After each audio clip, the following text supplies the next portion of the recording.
So let me get this straight. Are we really living in a timeline where Wendy Williams just casually dropped a bombshell suggesting that Brandy Norwood was handed over to Wanya Morris by her own mother? At 16. Yeah, you heard that right. 16. Not 18. Not legal age but questionable. 16. And somehow, everybody in the room laughed it off like this was just another industry joke. Nah, something is not adding up. Because if even half of this is true, then we're not just talking about a messy celebrity relationship. We're talking about a full-blown industry setup hiding in plain sight for decades. And the craziest part. The more you dig, the more it starts pointing back to one name people are now side-eyeing harder than ever. Wanya Norwood. So the real question is, was this just a secret romance gone wrong, or was something way more calculated happening behind the scenes? And why is all of this exploding right now, in 2026, like somebody finally decided the silence had an expiration date? Buckle up, because this story gets real uncomfortable, real fast. The thing about scandals like this is that they don't just appear out of nowhere. They sit, quietly, in the background for years, sometimes decades, waiting for the right moment to explode.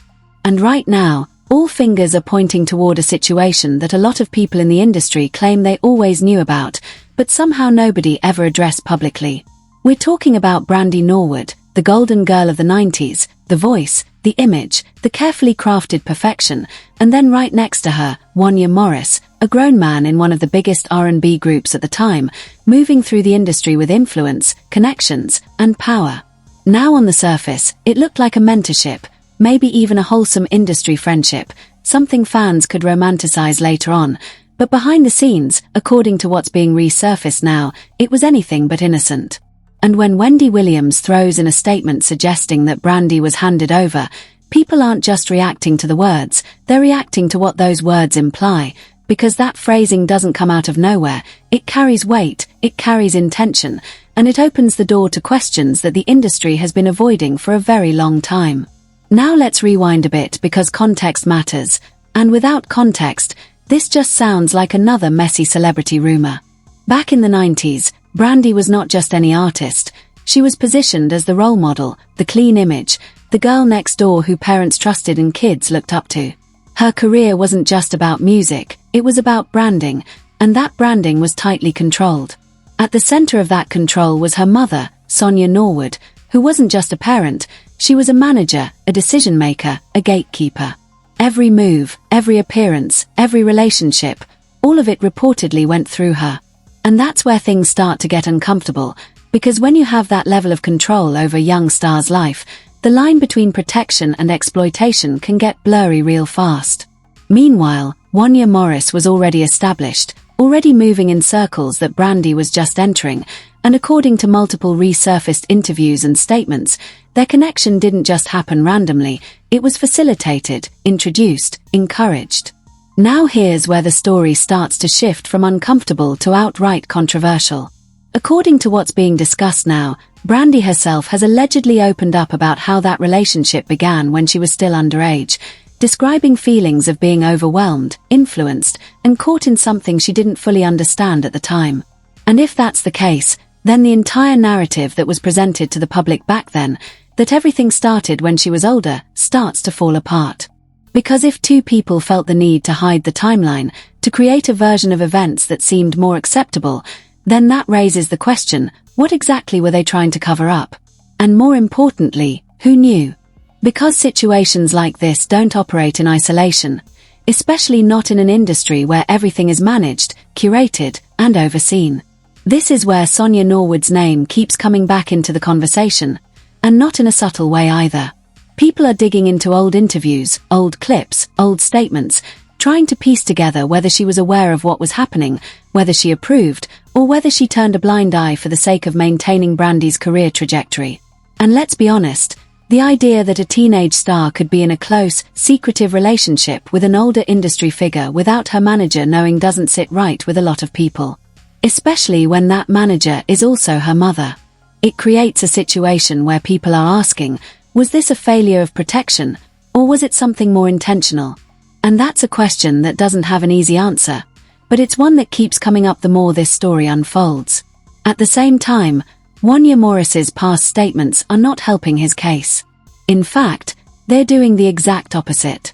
Clips have resurfaced where he talks about the relationship in a way that many people now find deeply inappropriate, emphasizing how young both of them were, but still framing it in a way that doesn't sit well in today's context.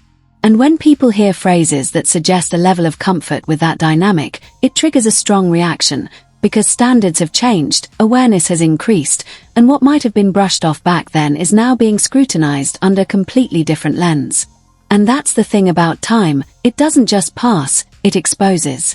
It takes situations that were once normalized or ignored and forces people to reevaluate them with new understanding. But here's where it gets even more layered, because this isn't just about one relationship, it's about a pattern, or at least what some people are calling a pattern. When you look back at Brandy's early career, the pressure to maintain a certain image was intense. The expectations were high, the scrutiny was constant, and according to her own past interviews, it took a toll on her mentally and physically. She has spoken about struggling with self-image, with the pressure to be perfect, with the weight of being in the spotlight at such a young age. And when you place that alongside the idea of being in a complicated, possibly inappropriate relationship at the same time, it paints a picture that is far from the polished image that was presented to the world. And then there's the industry itself, because none of this exists in a vacuum. The entertainment world has a long history of blurred boundaries, of young stars being exposed to environments and situations that they may not be fully prepared for. It's a system that prioritizes success, visibility, and profit, often at the expense of personal well-being. So when a story like this comes out, or rather resurfaces, it doesn't just raise questions about the individuals involved, it raises questions about the entire system that allowed it to happen. Who else knew? Who chose to stay silent? And why? Now bring Wendy Williams back into the picture, because her role in this is not just as a commentator, it's as someone who has been around the industry long enough to understand its inner workings. When she makes a statement like that, people don't just hear gossip, they hear implication. They hear someone suggesting that there's more to the story than what was publicly known. And whether you agree with her or not, whether you think she's exaggerating or exposing, the fact that her words have reignited this conversation speaks volumes. Because it means that this isn't something people are willing to ignore anymore. And as more people start to pay attention, more details start to surface, more opinions start to form, the narrative continues to evolve. What started as a shocking claim quickly turns into a deeper investigation, a closer look at the past, a re-examination of what was once accepted or overlooked. And the more you look, the more complicated it becomes. Because there's no single perspective that fully explains it, no single piece of evidence that settles the debate. Instead, there's a collection of accounts, statements, memories, and interpretations, all of which contribute to a story that is still being unpacked. And that's exactly where things start to escalate, because once a story like this gains momentum, it doesn't slow down, it builds. People start connecting dots, drawing conclusions, questioning narratives, and before you know it, what was once a private situation becomes a public discussion with multiple sides, multiple theories, and multiple stakes. And right now, that momentum is only getting stronger, because as more voices join the conversation, the pressure to address it grows. The question is no longer whether this story matters, it's how far it's going to go, and who is going to be affected by what comes out next. And just when you think you've seen the full picture, that's when the so-called insiders start stepping forward, claiming they've got pieces of the puzzle that nobody else has seen, details that could completely change how this entire situation is understood, and that's exactly where this takes an even more unexpected turn. Because once the so-called insiders start talking, the narrative doesn't just stay controversial, it starts sounding like something much deeper was happening behind closed doors. Suddenly, it's not just about a relationship anymore, it's about timing, access, influence, and the kind of proximity that doesn't just happen by accident in an industry as controlled as this one. People claiming to have been around at the time are now stepping forward with details that, whether verified or not, are fueling the fire even more. According to these anonymous voices, the connection between Brandy Norwood and Wanya Morris wasn't just some quiet, hidden romance, it was something people whispered about backstage, something that raised eyebrows even then, but never quite made it into headlines because the narrative was too tightly controlled. Now here's where things start getting messy, because these so-called leaked conversations and resurfaced accounts are painting a picture of an environment where boundaries were blurred and questions were quietly dismissed. One former industry assistant, who chose to remain unnamed, allegedly claimed that there were moments during tours and rehearsals where the closeness between the two didn't exactly look like mentorship. According to this source, it was the kind of dynamic that people noticed but didn't confront, because confronting it would mean going up against powerful management and risking their own place in the industry. And if that sounds dramatic, that's because it is, but at the same time, it fits into a pattern that has been discussed for years when it comes to young artists navigating adult spaces. Then there are the claims about how controlled everything was behind the scenes. Multiple online discussions are now suggesting that Sonia Norwood wasn't just aware of Brandy's movements, she was actively shaping them, deciding who she met, who she worked with, and allegedly, who she got close to. Now whether that control extended into approving relationships is where the debate really heats up, because if even a fraction of that is true, then it completely shifts the narrative from a secret teenage relationship to something that looks a lot more strategic. And that's exactly why the phrase "handed over" has people reacting the way they are, because it suggests intention, not accident. But wait, because it doesn't stop there. There are also resurfaced claims that during that time, Wanya Morris was introducing Brandy to a much older circle of artists, producers, and industry figures, essentially fast-tracking her exposure to an environment that was far beyond what a typical teenager would be dealing with. Some are even suggesting that this was framed as mentorship, but functioned more like immersion into a world that came with its own set of expectations and pressures. And if you think about it, that kind of environment can be overwhelming for anyone, let alone someone who is still figuring out who they are. So when Brandy later describes feeling in over her head, people are now connecting that to these claims and asking whether she was placed in situations she wasn't fully equipped to handle. And then, of course, you have the public reaction, which is exactly what you would expect when a story like this starts gaining traction in today's climate. Social media is split, and when I say split, I mean completely divided. One side is saying this is long overdue, that situations like this have been normalized for far too long and need to be called out for what they are. They're pointing to Brandy's own words, her reflections, and saying that her experience deserves to be acknowledged without being dismissed or minimized.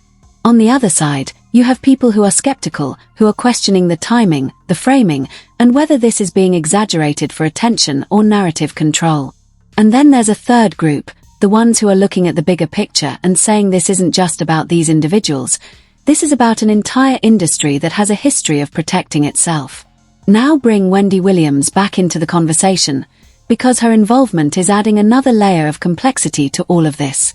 For years, she built a reputation on saying what others wouldn't, on bringing up topics that people were uncomfortable addressing. So when her name gets attached to a statement like this, people automatically assume there's something behind it. But at the same time, there are those who argue that Wendy has always known how to stir the pot, how to take a situation and amplify it in a way that gets people talking. So the question becomes, is she exposing something that was hidden, or is she reframing something that was already known in a way that makes it sound more shocking? And here's where it gets even more interesting, because some discussions are now suggesting that this isn't the first time concerns about Brandy's early career environment have been raised. There have been past interviews where she hinted at pressure, at expectations that felt overwhelming, at a need to maintain an image that didn't always reflect how she felt inside. At the time, those statements were often interpreted as the struggles of a young star dealing with fame. But now, people are revisiting those same interviews with a different perspective, asking whether there was more behind those words than what was initially understood.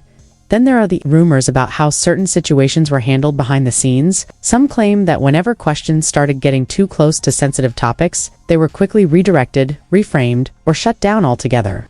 Whether that's true or not, it adds to the perception that there was a level of narrative control at play, that the public was only seeing a carefully curated version of events. And if that's the case, then it raises an even bigger question. How much of what we thought we knew was actually the full story?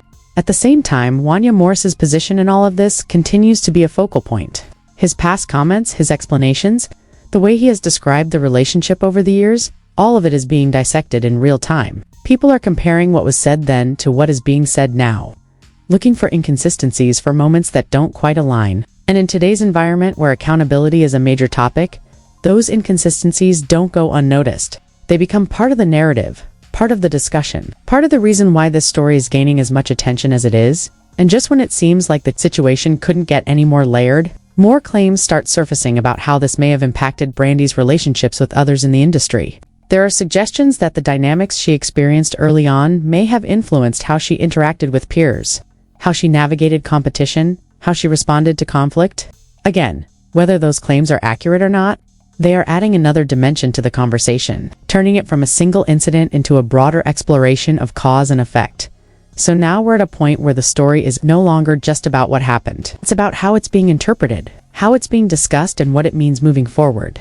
Because once a narrative like this takes hold, it doesn't just fade away, it evolves. It leads to more questions, more scrutiny, more demand for clarity. And as that demand grows, so does the pressure on everyone involved to respond, to explain, to address what's being said, and that's exactly where things start to shift from speculation to potential consequences. Because when public attention reaches a certain level, it has a way of forcing action, whether that action is voluntary or not. Conversations that were once confined to whispers and rumors start making their way into more formal discussions, into platforms that carry weight, into spaces where they can no longer be ignored. And as that transition begins, the stakes get higher. The implications get more serious, and the possibility of real fallout becomes harder to dismiss, setting the stage for what could be the most critical phase of this. In Tyrant, that's exactly where the situation starts crossing the line from internet controversy into something that feels like it could have real-world consequences. Because once the pressure reaches a certain level, silence is no longer an option. What started as resurfaced clips and bold commentary is now turning into a full-blown demand for accountability. And people are no longer satisfied with vague explanations or carefully worded statements. They want clarity, they want timelines, and most importantly, they want someone to take responsibility for what actually happened behind the scenes. And in a case like this, where the narrative involves a young star, an older industry figure, and a parent manager allegedly in the middle of it all, the stakes are automatically higher. Now here's where things begin to shift in a way that makes everyone a little uncomfortable, because discussions are no longer just about opinions. They're starting to include words like investigation, liability, and accountability.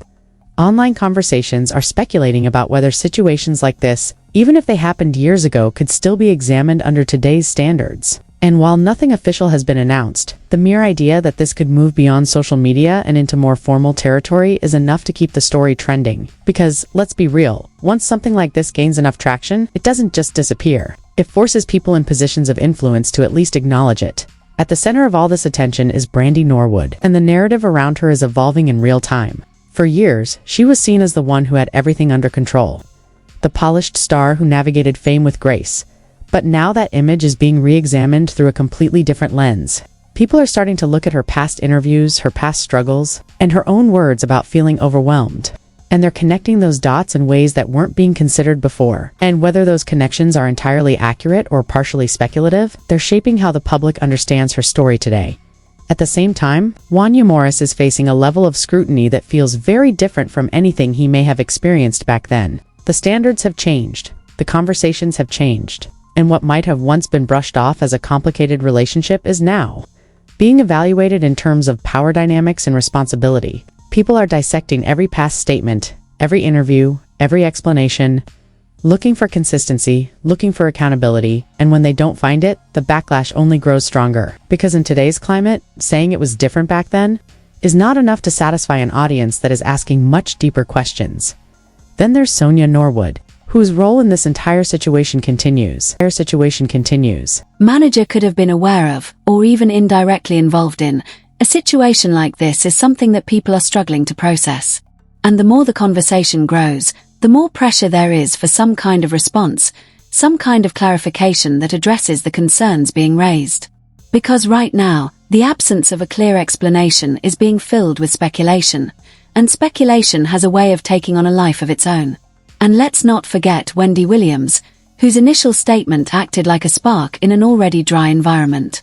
Whether you see her as someone exposing uncomfortable truths or someone amplifying controversy, there's no denying that her words have pushed this conversation into a space where it can't be ignored. And in a way, that's what she has always done. She brings things to the surface, sometimes messily, sometimes dramatically, but almost always in a way that forces people to pay attention. The question now is whether that attention will lead to real answers or just more layers of speculation. Meanwhile, The public reaction is continuing to evolve, and it's not slowing down. Some people are calling for accountability, others are calling for empathy, and many are simply trying to make sense of a story that feels both distant and immediate at the same time.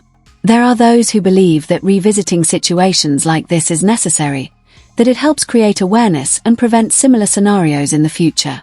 And then there are those who feel that applying today's standards to the past can be complicated, that it requires nuance and careful consideration. But regardless of where people stand, one thing is clear: the conversation is happening, and it's not going away anytime soon. Now here's where it all comes together, because beyond the individuals involved, beyond the specific details of this case, there's a larger question that this situation is forcing people to confront. How many stories like this exist in the background, never fully addressed, never fully understood, because they were either normalized at the time or intentionally kept out of the spotlight? And what does it mean when those stories finally start to surface? Because if this situation is any indication, it means revisiting uncomfortable truths, challenging long-held narratives, and questioning systems that may have allowed certain things to happen without consequence. And that brings us to the idea of legacy, because for all the success, all the achievements, all the impact that Brandy Norwood has had, stories like this have a way of becoming part of that legacy, whether she wants them to or not. Not in a way that defines her entirely, but in a way that adds complexity to how her journey is understood. The same goes for Wanya Morris and Sonia Norwood, because once a narrative like this enters the public space, it becomes something that people associate with their names, something that continues to be discussed, analyzed, and debated. And just when it seems like we've reached the peak of this conversation, there's always the possibility that more information could come out, more perspectives could be shared, more details could be revealed.